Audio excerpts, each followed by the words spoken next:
Durante décadas hemos buscado en las estrellas no solo planetas, no solo señales, sino animales. Esos raros momentos en los que algo en el cosmos se niega a obedecer las reglas. Y ahora el telescopio espacial James Webb puede haber encontrado precisamente eso. Lo que comenzó como una observación rutinaria del tercer objeto interestelar jamás registrado en nuestro sistema solar, triatlas, se ha convertido en algo mucho más extraño, mucho más oscuro y infinitamente más importante. Porque en las profundidades del vasto y frío vacío más allá de Marte, el Webb detectó algo que no debería haber detectado. No solo luz artificial, un resplandor que no se comporta como ningún cometa o asteroide, una forma que no sigue ninguna física conocida de reflexión o refracción. Y ahora los astrónomos y astrofísicos se cuidan con una pregunta que los hila hasta los huesos. ¿Qué es realmente 3 atlas quidis con nosotros mientras nos sumergimos en los datos que acaban de revivir la pregunta más antigua y alrededor de todos los tiempos? Estamos solos. 3 atlas fue avistado por primera vez como una mancha tenue en el borde del sistema solar, moviéndose con una trayectoria que ningún objeto local podía seguir. Era claramente interestelar. Nacido más allá del abrazo gravitacional de nuestro Sol, lanzado a través de la galaxia por alguna fuerza desconocida, ahora flotando silenciosamente por nuestro vecindario. Al principio se trató como una curiosidad cósmica, al igual que sus predecesores Oumuamua y Borisov.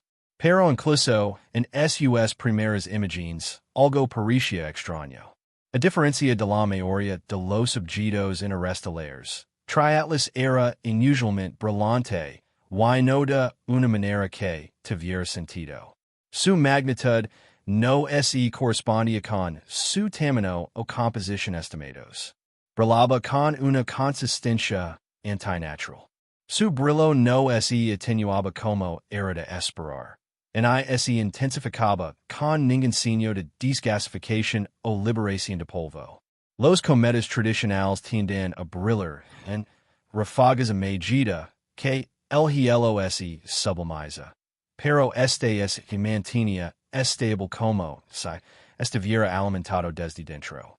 Los telescopios de todo el mundo se volvieron para observarlo y se recurrió a la Webb con su capacidad sin igual para observar el espectro infrarrojo para descifrar el misterio. Lo que vio lo cambió todo. El telescopio espacial James Webb, situado a 1 millón de kilómetros de la Tierra en el punto de Lagrange, fue diseñado para ver lo invisible, para atravesar el resplandor de las estrellas y revelar lo que se esconde en las sombras. Se esperaba que su mirada sobre el Atlas III aclarara la confusión. En cambio, la amplificó. Los instrumentos del telescopio detectaron una emisión térmica centralizada que no se correspondía con ningún reflejo natural de la luz solar. Normalmente un cometa brilla debido a los rayos del sol, que rebotan en el polvo y el hielo. Pero el 3 y Atlas mostraba una señal de calor interna, algo que irradiaba desde el núcleo hacia el exterior. No se trataba de luz dispersa, sino de luz emitida. El mapeo térmico reveló un patrón que no seguía ninguna acaba de distribución conocida de los objetos naturales. Pulsaba débilmente de forma irregular. Y lo que era más inquietante, parecía ciclarse intervalos. Ese ritmo que se repetía de forma tan sutil sugería no aleatoriedad, sino destino. Algunos científicos de la NASA y de la Agencia Espacial Europea propusieron explicaciones exóticas. Desintegración radiactiva, fricción subsuperficial, isotopos alienígenas, pero a medida que se obtenía más datos, esas teorías se derrumbaron. La única explicación coherente que quedaba sobre la mesa era la que nadie quería escribir. Este objeto podría estar alimentado. A medida que se acumulaban los datos de la web, el Hubble y los observatorios terrestres, comenzó a surgir un perfil de 3 atlas y no se parecía en nada a ningún cuerpo celeste conocido. Su trayectoria era demasiado precisa para ser caótica. Como estuviera eligiendo su camino, ajustando sutilmente su rumbo a través de los poses de gravedad. Su rotación era anormalmente estable con un movimiento giratorio que desafiaba la deriva inercial estándar y la ausencia de comentarios. Incluso al pasar cerca de la radiación solar, sugería la presencia de una carcasa o revestimiento, tal vez algo que lo protegía del calor. Luego, el hallazgo más controvertido. Se midió que el albedo o reflectividad de su superficie era casi perfecto en algunas partes, acercándose al del metal pulido, no al de la roca, al del hielo, al del polvo, sino al del metal. Las implicaciones causaron una onda expansiva en la comunidad astronómica. Si era metálico, estructurado y emitía energía. Entonces no estábamos observando un objeto natural, estábamos observando tecnología. De repente, el término sonda se susurraba en los pasillos, baliza, nave, incluso artefacto. La idea de que pudiera tratarse de una nave espacial alienígena ya no quedaba relegada a los foros de conspiraciones. Ahora circulaba discretamente en correos electrónicos institucionales protegidos por cortafuegos encriptados. Quizás la prueba más condenatoria no fueron las emisiones térmicas, la trayectoria o la extraña forma metálica fue la luz. El análisis fototrónico mostró algo escalofriante. La luz procedente de 3 atlas se concentraba en una banda espectral estrecha. En otras palabras, no se trataba de un amplio reflejo natural de la luz solar, sino de una emisión controlada de longitudes de onda específicas. Esto es precisamente lo que hacemos con las matrices de LED, los sistemas de comunicación láser, y las balizas de señalización de las naves espaciales. Además, esta banda incluye frecuencias que se utilizan a menudo en los sistemas de comunicación y guía de la Tierra. No solo eso, sino que la intensidad de la luz parecía responder muy ligeramente a la radiación solar, como si algún sistema a bordo la estuviera ajustando en tiempo real. No parpadeaba al azar, sino con un extraño pulso intermitente. Los astrónomos precisaron los datos a través de modelos de señales conocidos. Lo que obtuvieron no fue concluyente, pero tampoco carecía de sentido.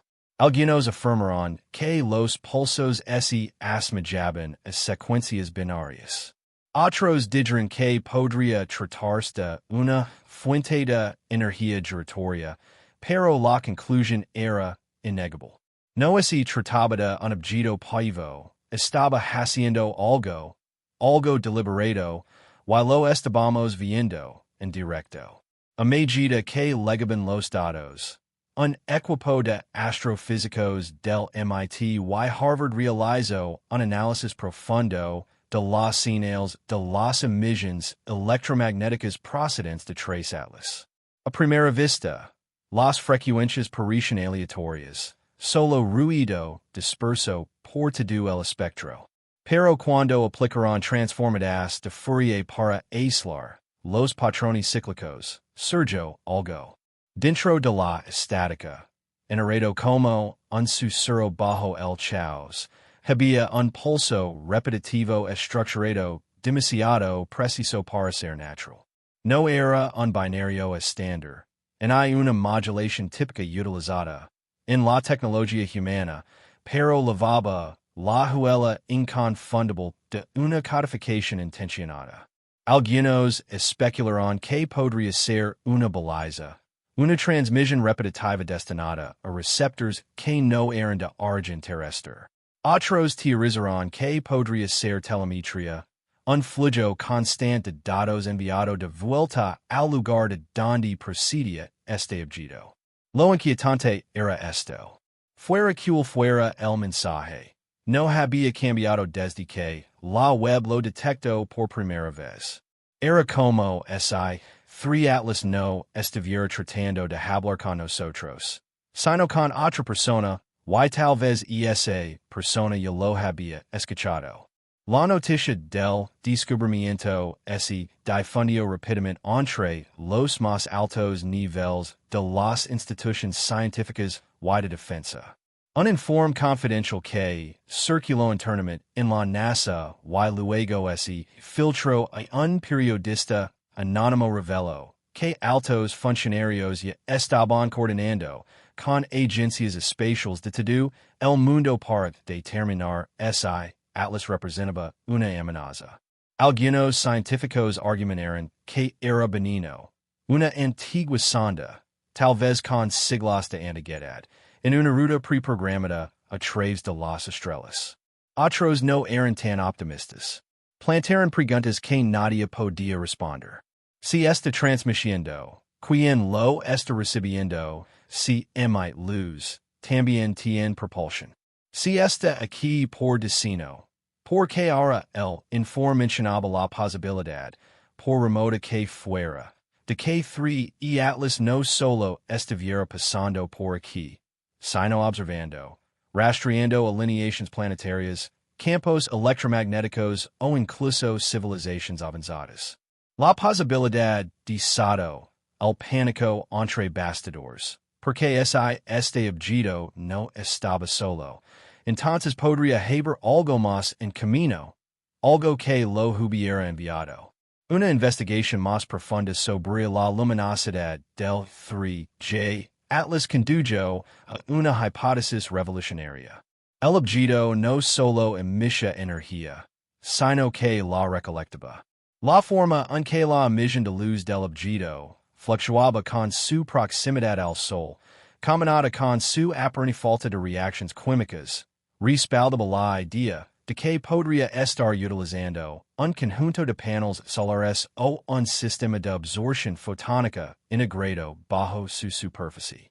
Lo hay un grupo de teóricos postularon que la nube de polvo que rodea al objeto podría tener una doble función, tanto como camuflaje para ocultar su estructura artificial como medio para absorber la radiación solar.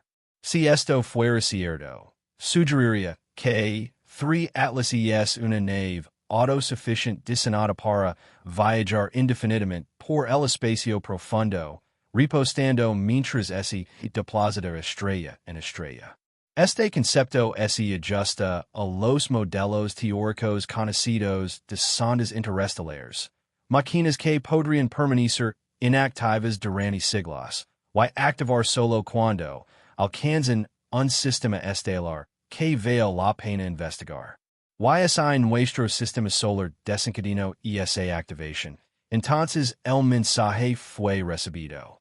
Mientras las agencias espaciales internacionales se apresuraban a buscar respuestas, una verdad se hizo cada vez más evidente. No estamos preparados.